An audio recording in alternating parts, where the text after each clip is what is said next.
Alors, comme vous voyez à l'écran, ce matin encore, mon message consiste à regarder à l'excellent ministre. Et comme je vous disais la semaine passée, ça me parle, ça me parle. On a parlé de ça là, il y a quelques semaines, là, ça me parle. Alors, bien sûr, le texte que nous utilisons, c'est 1 Timothée chapitre 4. Je vais relire les premiers versets ceux qu'on a travaillés la semaine passée à partir de 6. Et puis, on va continuer avec les suivants que vous voyez affichés à l'écran. Alors, bien sûr, le défi pour n'importe quelle église. Serge a parlé. Est-ce que c'était Serge? Non. Qui a parlé ce matin qu'il y avait des problèmes dans l'église? C'est Jonathan? Il y a eu des problèmes? Oui. Effectivement, au début, dans l'Église primitive, il y a eu des problèmes, mais il y en a encore aujourd'hui. Alors, c'est pourquoi il faut travailler les épîtres pastorales pour connaître la volonté de Dieu pour l'Église, afin de s'adapter à la volonté de Dieu pour faire pleinement la volonté de Dieu, entre autres dans ce qui concerne la direction de l'Église. Alors, le défi pour l'Église, comme nous avons regardé dans les semaines précédentes, et que nous connaissons selon le texte de ces Écritures, des épîtres pastorales, c'est de s'assurer de la qualité de ses dirigeants, premièrement. Qualité des candidats à la direction, il faut s'assurer de la qualité de ces gens-là. C'est pour ça qu'on a regardé aux qualifications. Qualification des anciens, qualification des diacres. Et bien sûr, il faut s'assurer par la suite, une fois qu'ils sont en train d'œuvrer dans le ministère, il faut s'assurer de l'excellence du ministère des dirigeants. On ne doit pas laisser aller. Puis c'est bon dans n'importe quel domaine. Dans la famille, la discipline, on ne peut pas la laisser aller parce que ça dérape assez rapidement. Dans une entreprise, c'est la même chose. Il faut s'assurer qu'il y a un contrôle de qualité, qualité dans les services, qualité dans les productions, afin que les produits qui sortent en bout de ligne, mais que ce soit, comme dit la parole, des bons fruits. Que ce soit quelque chose de bon. Alors, dans les épîtres pastorales jusqu'à maintenant, nous avons vu les standards de sélection des dirigeants et les standards d'évaluation des ministres, et c'est ce que nous continuons ce matin. Dans 1 Timothée 4, les premiers versets que nous avons vus concernant l'excellence d'un ministère, mais c'est à partir du verset 6. On va les relire ensemble et faire un petit sommaire de ce qu'on a vu ensemble concernant cette portion du chapitre. En exposant ces choses, ô frères, tu seras un bon ministre de Jésus-Christ, nourri des paroles de la foi et de la bonne doctrine que tu as exactement suivie. Repousse les contes profanes et absurdes, exerce-toi à la piété, car l'exercice corporel est utile à peu de choses, tandis que la piété est utile à tout, ayant la promesse de la vie présente et de celle qui est à venir. C'est là une parole certaine et entièrement digne d'être reçue. Nous travaillons en effet et nous combattons parce que nous mettons notre espérance dans le Dieu vivant, qui est le sauveur de tous les hommes, principalement des croyants. Déclare ces choses et enseigne-les. Alors, pour faire un petit résumé de ce que nous avons vu dans ce texte, point numéro 1, c'est le discernement, c'est-à-dire qu'un bon ministre se doit d'avertir et de prévenir en exposant ces choses. Quelles choses? Mais ce sont les détails qui sont au début de l'épître concernant les faux enseignants, concernant les dangers qui pourraient amener l'Église à déraper au niveau spirituel. Point numéro 2, nous avons vu que la connaissance, elle est importante. Un bon ministre doit être nourri de la parole, il doit être un bon étudiant de la parole. Et dans le verset, on disait « Sois nourri des paroles de la foi ». Et bien sûr, les paroles de la foi, ce sont les paroles contenues dans la Bible telle que nous l'avons aujourd'hui, Ancien et Nouveau Testament. Point numéro 3, séparation. Et dans le verset, on disait « Repousse les contes profanes et absurdes », c'est-à-dire l'évitement des enseignements profanes ou des influences profanes qui peuvent venir de l'extérieur ou qui peuvent même se trouver dans l'Église. Point numéro 4, on parlait d'adoration puisqu'on disait « exerce-toi à la piété », ce qui fait référence bien sûr à une discipline de piété. Et bien sûr, on a parlé beaucoup du fait de s'approcher de Dieu et d'entretenir cette relation-là avec Dieu, que ce soit dans la lecture de la parole, la méditation et la prière. Mais nous devons entretenir cette relation-là, parce qu'il est possible qu'elle s'effrite. Si on la néglige, elle va s'effriter et puis elle va diminuer. Et plus elle va diminuer, plus nous allons être vulnérables aux dangers de ce monde et aux dangers de tout ce qui s'attaque à la spiritualité chrétienne. Point numéro 5, la diligence, c'est-à-dire le zèle, le travail acharné, la persévérance dans le combat. Et puis dans le verset, on lisait « Nous travaillons et combattons ». Alors, la vie chrétienne, ce n'est pas quelque chose de tout repos. Le ministère chrétien, encore moins. C'est un combat de tous les jours. C'est un travail qui doit se faire avec zèle, qui doit se faire de manière continue et constante, comme nous allons voir dans l'étude de ce matin. Alors, c'est ce à quoi les ministres chrétiens, les dirigeants d'Église et même les membres de la communauté doivent s'adonner.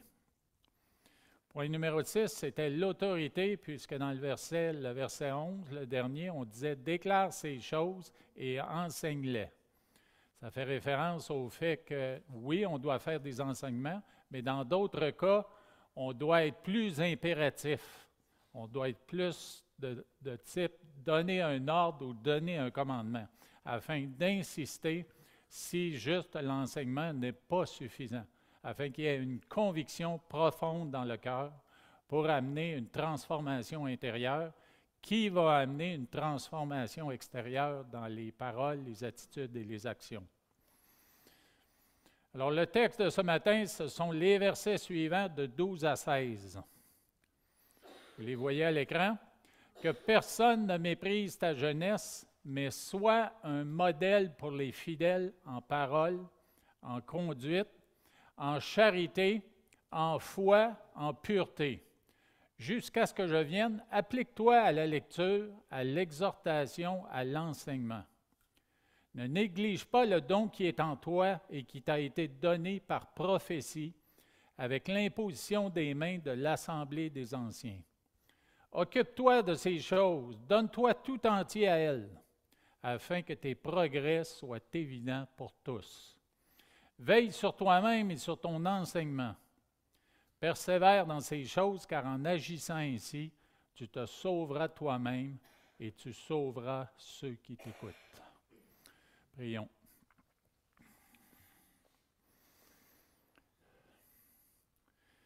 Oui, Éternel, il est bon de se réunir en ta présence. Merci pour ton esprit qui est en nous.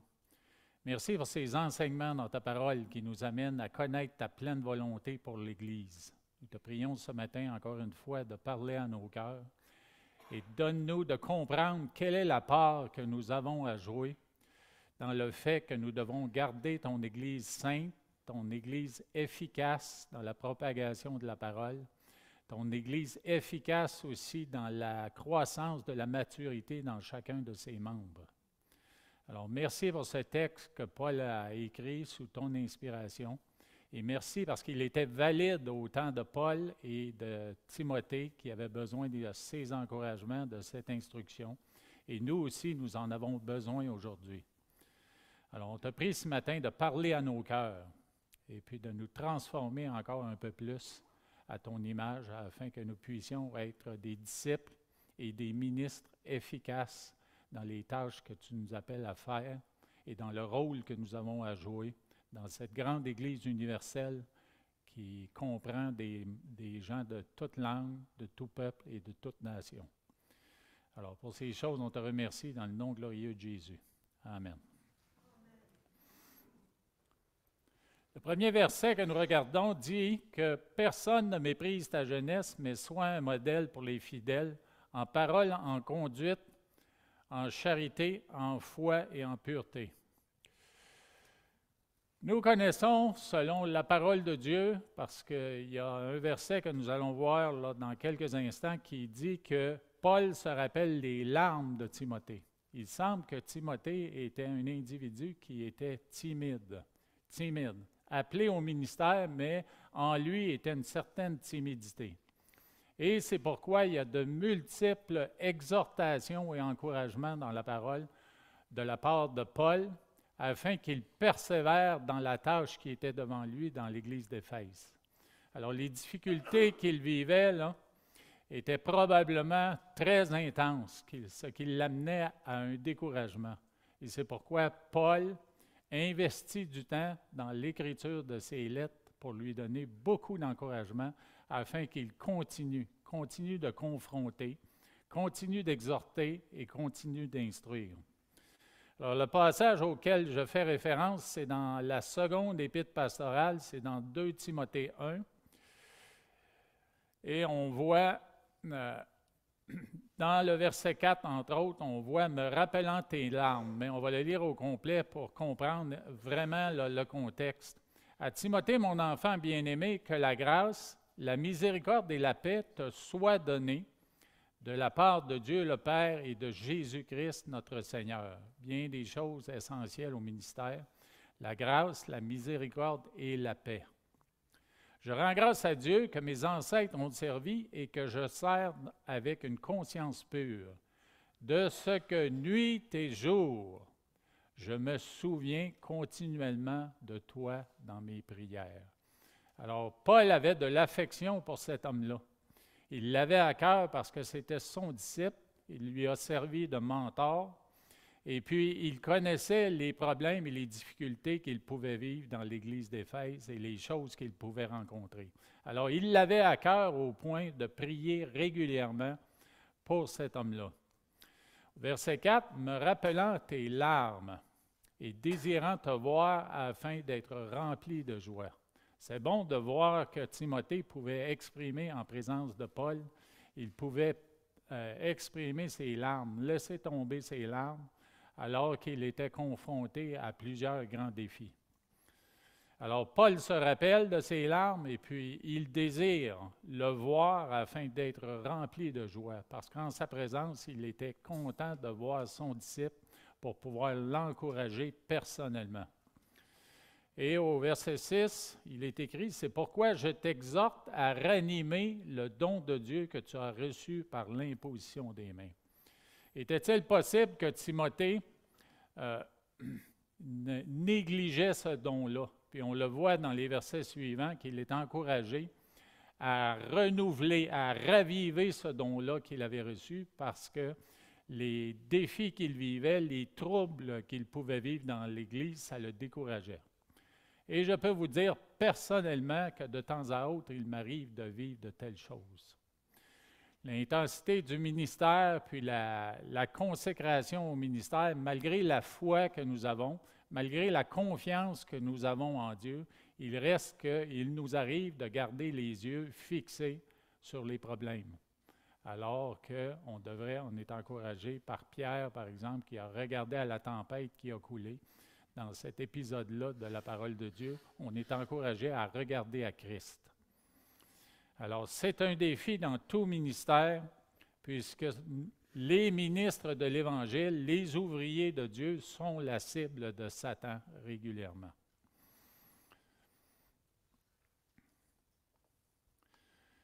Alors, bien sûr, dans le verset que nous regardons présentement, il y a l'expression « soit un modèle pour les fidèles ».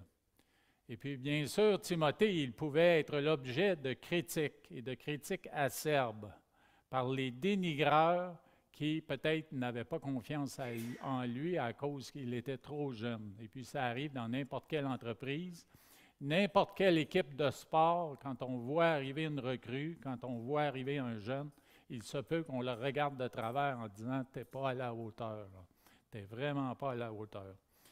Alors, les critiques étaient là, et puis Paul, pour l'aider justement à faire taire ces critiques-là, il l'encourage à quoi? Il l'encourage à être un modèle. Alors, qu'est-ce qu'un modèle dans la vie chrétienne? C'est quelqu'un qui marche selon la parole de Dieu. C'est quelqu'un qui marche droit dans la parole de Dieu, qui marche sur le sentier étroit. C'est quelqu'un qui est un exemple pour les autres. Et puis, qu'est-ce que ça fait, ça, pour ceux qui critiquent? Qu'est-ce que ça fait pour les dénigreurs? Ça fait en sorte qu'ils n'ont rien à redire. Ça les fait taire. Alors, une vie correcte, une vie juste devant Dieu, c'est le plus puissant des témoignages pour arrêter les critiques. Alors, dans ce sens-là, Paul l'encourage à être un modèle de manière continuelle. Alors, c'est ça la puissance d'une vie exemplaire. Bien sûr, en français, comme je l'ai déjà mentionné ici de ce pupitre, ici au Québec, nous disons que les bottines suivent les babines. Et Timothée enseignait des choses et puis Paul l'encourageait à mettre ces choses-là en pratique et ne pas s'en détourner. Parce qu'on sait très bien que si notre vie n'est pas à la hauteur de ce que nous enseignons, nous ne devrions même pas enseigner. Alors, c'est ce que Paul encourage, c'est ce à quoi Paul encourage Timothée. Un pasteur a utilisé ceci comme illustration. Il a dit que parler, annoncer les vérités de la parole de Dieu, c'était comme placer le clou sur la pièce de bois à clouer. Et puis être un modèle d'obéissance à ce qu'on enseigne, mais c'est enfoncer le clou avec un coup de marteau. Alors, pour vraiment que la parole de Dieu pénètre dans les cœurs et transforme, il faut qu'en même temps, le modèle de vie d'un ministre de l'Évangile, mais soit en accord avec ce qu'il enseigne. Dans Philippiens 3,17, il est écrit « Soyez tous mes imitateurs, frères, et portez les regards sur ceux qui marchent selon le modèle que vous avez en nous. » Alors, il est important dans l'Église qu'il y ait devant la communauté des pasteurs qui donnent l'exemple et que ça se continue dans la génération suivante. C'est pourquoi il est important de bien choisir les futurs dirigeants d'une Église.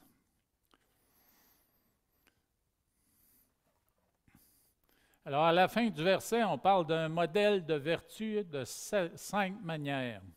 Premièrement, en parole. Dans Éphésiens 4, 29, il est écrit qu'il ne sorte de votre bouche aucune parole mauvaise, mais s'il y a lieu, quelques bonnes paroles qui servent à l'édification et communiquent une grâce à ceux qui l'entendent. Paroles de grâce, paroles douces, paroles d'encouragement, paroles d'édification. En aucun cas, un ministre de l'Évangile devrait se laisser aller là, à des paroles qui sont blessantes, à des paroles qui sont injurieuses, à des paroles qui sont blasphématoires. En aucun cas. Les paroles devraient venir d'un cœur qui est calme, d'un cœur qui est disposé à édifier, à encourager seulement. Alors, c'est une chose à surveiller chez tous les ministres de l'Évangile. Et si c'était le cas de ma part, que vous entendiez une parole qui est médisante, une parole qui est mal, une parole qui est mauvaise, mais je vous invite tout de suite à venir me reprendre et me réprimander. Bien sûr, l'autre modèle de vertu, l'autre dimension plutôt du modèle de vertu, c'est la conduite. Dans 1 Pierre 2,12, il est écrit « Ayez au milieu des païens une bonne conduite, afin que là même où ils vous calomnient, comme si vous étiez des malfaiteurs, ils remarquent vos bonnes œuvres et glorifient Dieu au jour où il les visitera. » Alors vous voyez que des bonnes paroles avec la conduite qui correspond, la bonne conduite qui correspond, c'est transformateur pour les gens qui voient, pour les gens qui entendent. Alors nous sommes encouragés, les ministres de l'Évangile et les membres de l'Église, à surveiller nos paroles et à surveiller notre conduite. On a parlé ce matin d'amour. Lui utilise dans la version du second, on utilise dans la version du second le mot charité, mais c'est quand même le mot agapé. Et puis ce n'est pas un amour émotionnel, comme le monde présente souvent là, dans les médias, à la télévision ou même n'importe où ailleurs dans le monde. C'est l'amour biblique qui est le mot agapé. Puis c'est un amour sacrificiel, c'est servir les autres, peu importe notre état d'âme. Il y a des moments où ça ne nous tente pas, on ne veut pas, on est même fâché contre l'autre, mais la parole nous encourage à quand même démontrer de l'amour. C'est un amour qui est sacrificiel. Dans Jean 15, 13, il est écrit « Il n'y a pas de plus grand amour que de donner sa vie pour ses amis. » Et bien sûr, dans Jean 3,16, on parle d'un geste d'amour le plus grand que l'homme ait vu sur la terre.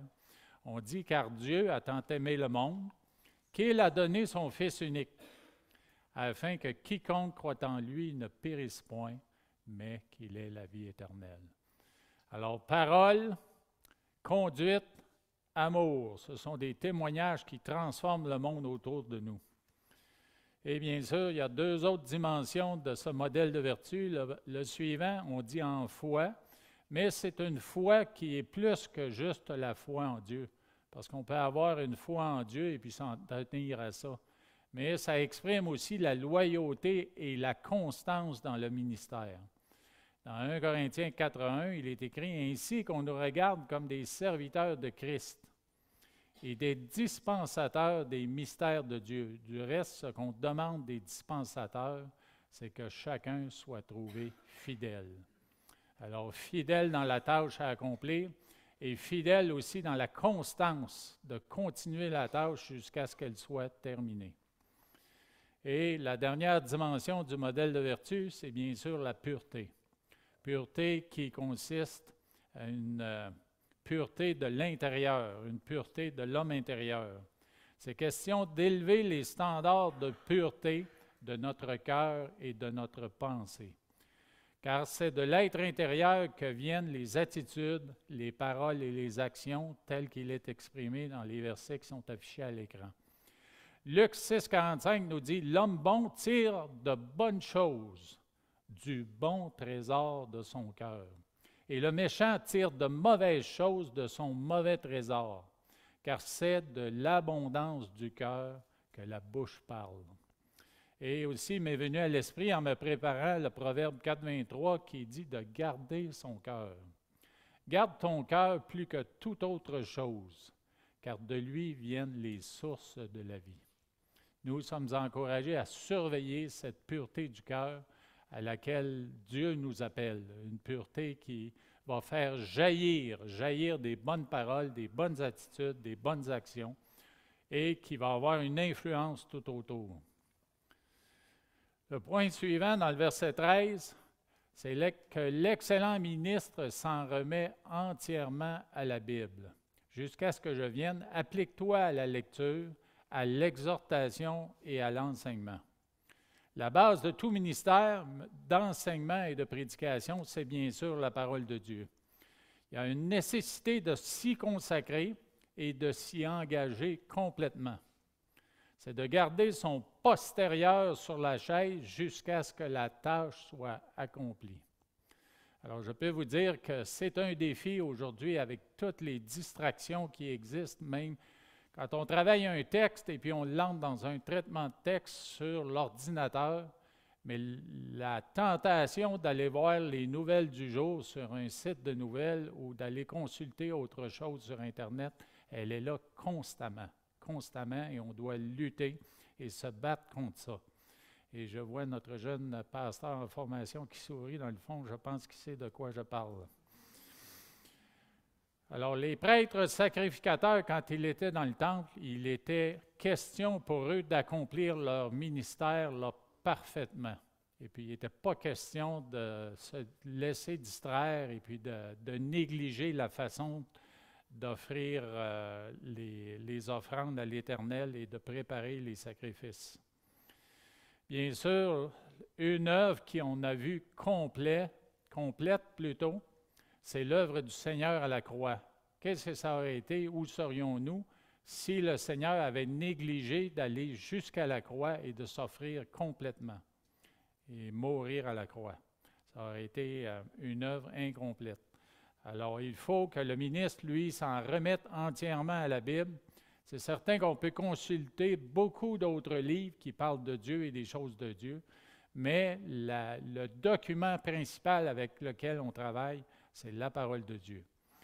Et nous voulons remercier le Seigneur pour les différentes versions que nous avons de la parole de Dieu qui nous aident à mieux saisir les vérités qui sont dans cette parole. Alors, c'est un engagement, comme je disais, à ne pas se laisser distraire, à persévérer dans l'étude malgré les appels des distractions, des pauses et des bruits du monde extérieur. La lecture, celle des Écritures, permet de faire le plein de ce qui sera commandé, exhorté, entre parenthèses, et enseigné. Alors, il faut faire le plein de ces vérités de manière à pouvoir présenter ici du podium la parole de Dieu et la présenter avec vérité, la présenter avec force. Dans Josué 1,8, on voit l'importance de la parole de Dieu. Alors que lui était invité à la méditer, alors vous savez que dans Josué, le livre de Josué, c'est la conquête de Canaan après cette sortie miraculeuse d'Égypte pour le peuple juif. Et Josué est appelé à être le général des armées pour conduire le peuple dans Canaan. Bien sûr, il devait avoir des questionnements, il devait avoir des interrogations, mais on voit qu'il a été un homme de Dieu qui s'est confié en Dieu. Et puis Dieu l'invite dans ce verset que ce livre de la loi ne s'éloigne point de ta bouche. Médite-le jour et nuit pour agir fidèlement selon tout ce qui y est écrit. Car c'est alors que tu auras du succès dans tes entreprises, c'est alors que tu réussiras. Dieu lui a donné la recette. Il lui a donné, voici, c'est à partir des Écritures et de ce que ça apporte dans ton cœur, c'est à partir de là que tu vas obtenir la victoire. Dans 2 Timothée 3,16, dans le Nouveau Testament, nous avons « Toute Écriture est inspirée de Dieu et utile pour enseigner, pour convaincre, pour corriger, pour instruire dans la justice, afin que l'homme de Dieu soit accompli et propre à toute bonne œuvre. » Un autre verset qui nous encourage à utiliser cette parole parce qu'elle peut faire de multiples choses. Elle peut convaincre, elle peut corriger et elle peut instruire dans la justice. Et je suis certain que dans vos vies, vous avez des témoignages de cette vérité. Quand vous êtes venus au Seigneur, peut-être qu'il y avait des choses à changer dans vos vies et vous avez été convaincus par la parole. C'est mon cas. J'ai été convaincu par la parole que cette chose-là devait sortir de ma vie. Et puis, ça a été un combat, mais la vérité de la parole m'a convaincu que c'était la chose à faire pour ma bénédiction personnelle et la bénédiction de mon mariage et de ma famille. Nous connaissons, pour beaucoup d'entre nous, les 3 éléments d'une bonne utilisation des Écritures. Vous les avez à l'écran. Premièrement, l'observation. Deuxièmement, l'interprétation et ensuite l'application. C'est avec ces outils-là ou ces principes-là qu'on regarde, on s'approche de la parole pour vraiment la comprendre afin de l'appliquer correctement à nos vies. L'observation du style détective sur une scène de crime. On arrive sur cette scène et puis on observe qu'est-ce qu'il y a dans le texte. Avec des questions, par exemple, Qui est là dans cet épisode de l'histoire du peuple juif? Où ça se passe? Qu'est-ce qui se passe? Et puis, par après, on peut se poser des questions d'interprétation. Comment est-ce que ça se passe? Qu'est-ce que ça veut dire? Comment est-ce que c'est arrivé? Et puis, on va plus loin dans l'étude et dans l'approfondissement du texte pour bien le comprendre. Et bien sûr, la dernière étape, c'est l'application. Qu'est-ce que je fais de ces vérités-là à ma vie? Comment est-ce que ça transforme ma façon de penser? Comment est-ce que ça peut transformer ma façon de vivre? Et comment est-ce que ça peut amener la bénédiction de Dieu dans ma vie? C'est les vérités que je viens d'apprendre. Alors, tout ça, ça nous mène à une lecture afin de pouvoir exhorter et enseigner. Et tout ça, ça fait partie du processus non seulement d'acquisition de la vérité, mais aussi de transmission de cette vérité. Et puis le résultat, c'est un enseignement de qualité. Quelques points sur un enseignement de qualité. Il doit être biblique par son contenu, tiré de la Bible, biblique. Et puis il doit avoir des explications qui sont claires, une clarté dans les explications. Ensuite, une accessibilité des applications.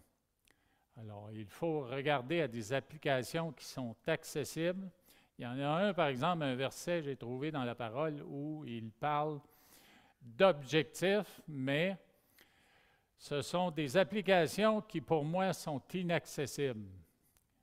Et puis, c'est le verset dans le Sermon sur la montagne qui dit Soyez donc parfaits comme votre Père céleste est parfait. Mais pourquoi est-ce que ce verset-là est dans la parole?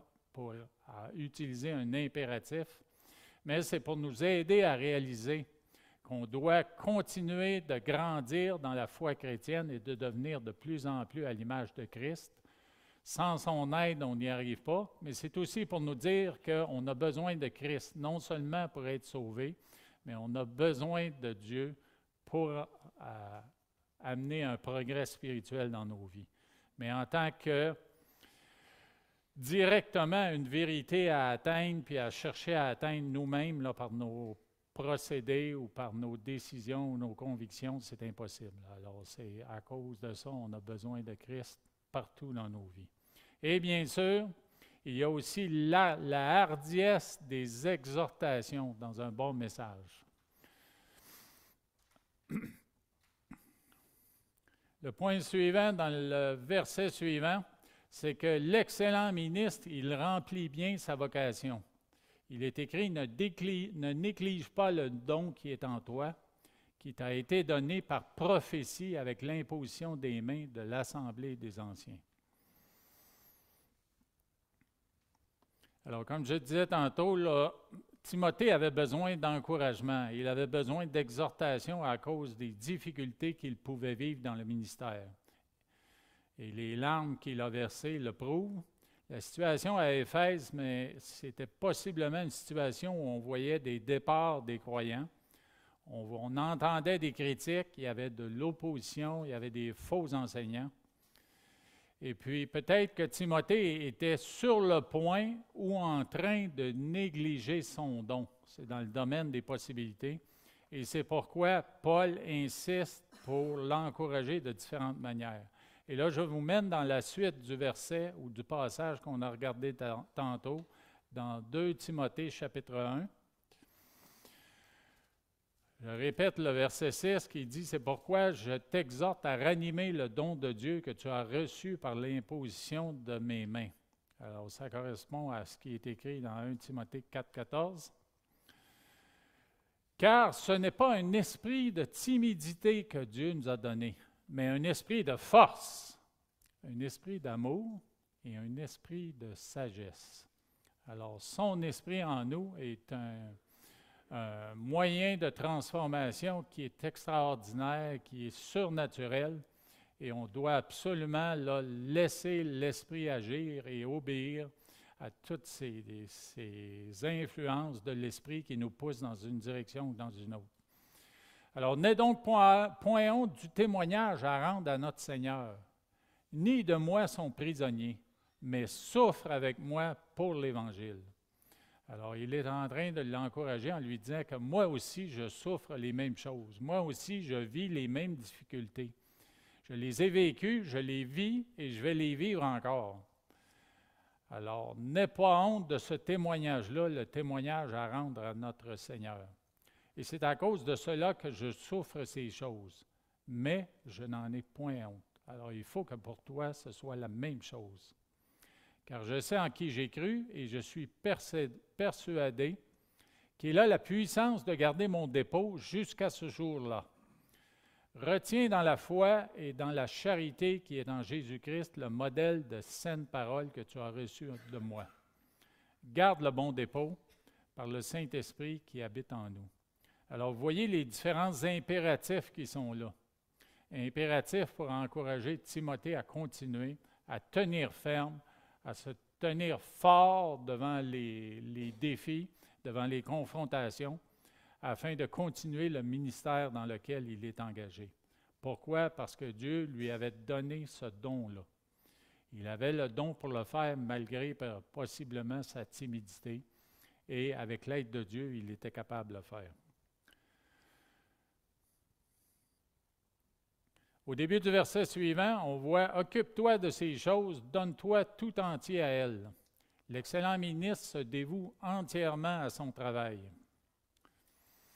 Alors, c'est une dévotion qui est corps et âme, c'est réfléchir, planifier, élaborer des stratégies et même préméditer ce qu'on va faire, ce qu'on va accomplir, ce qu'on va étudier, enseigner. Alors, on ne doit pas ou si on n'est pas occupé à enseigner ou rencontrer des gens. Enseigner, moi je peux vous dire, dans les 3 prochaines semaines, pour moi c'est un congé d'enseignement, mais je compte bien m'occuper à autre chose dans le ministère. On ne peut pas prendre des vacances, même. C'est difficile de prendre des vacances quand on a la préoccupation d'un troupeau de brebis du Seigneur, et puis même quand on est parti pour prendre une journée de congé ou une semaine de vacances, on est quand même préoccupé par ces choses-là. Dans 2 Timothée 4:2, il est écrit ceci: « Prêche la parole, insiste en toute occasion, favorable ou non, reprend, censure, exhorte avec toute douceur et en instruisant. » Alors, des activités du ministère qui doivent être toujours accomplies par le ministre de l'Évangile. Et dans 1 Pierre 3,15, « Mais sanctifiez dans vos cœurs Christ le Seigneur, étant toujours prêt à vous défendre avec douceur et respect devant quiconque vous demande raison de l'espérance qui est en vous. » J'ai rencontré dans mes lectures pour cet enseignement ce matin un exemple où on disait, quand on travaille un meuble, par exemple, si quelqu'un a des outils à la maison, des outils électriques, des outils manuels pour travailler et construire un meuble, il va travailler une journée, et puis le soir, en éteignant la lumière, le meuble est dans la place, et puis il est dans une certaine condition. Il vient de commencer, donc c'est juste les préliminaires qui sont en place. Et puis il va se coucher. Quand il revient le lendemain matin, le meuble est dans quelle condition? La même condition qu'il l'a laissé le soir quand il est allé se coucher. Et ainsi de suite à tous les jours. Ça peut prendre une semaine, et à chaque fois, il y a le progrès qui est fait quotidiennement. Et puis, le lendemain matin, on retrouve exactement dans le même état. Dans le ministère, ce n'est pas pareil. Dans le ministère, les gens, oui, peuvent avancer dans la foi chrétienne, mais souvent, il y a du recul. Alors, il faut continuellement retourner en arrière, et puis des vérités qui ont été enseignées pendant une période, on doit revenir et les réenseigner à nouveau. Alors, il faut insister, il faut être persévérant, il faut être constant, et puis même reprendre des choses qui, pour nous, dans notre esprit, ont peut-être été analysées comme étant « Ah, cette chose-là, c'est terminé, moi je suis un petit peu de cette nature-là et je dois vraiment lutter avec ça. » C'est que quand je termine quelque chose, mais j'assume que ça va rester comme le meuble, ça va rester comme ça. Mais je réalise que dans le ministère, il faut revenir, puis il faut encore répéter des choses et des choses et des choses. C'est comme nager dans une rivière où il y a un fort courant. C'est très, très difficile d'avancer, il faut continuellement nager. Si on ne nage pas contre le courant pour avancer, qu'est-ce qui va arriver? On va reculer, puis c'est pas long, on recule assez rapidement. Ouais.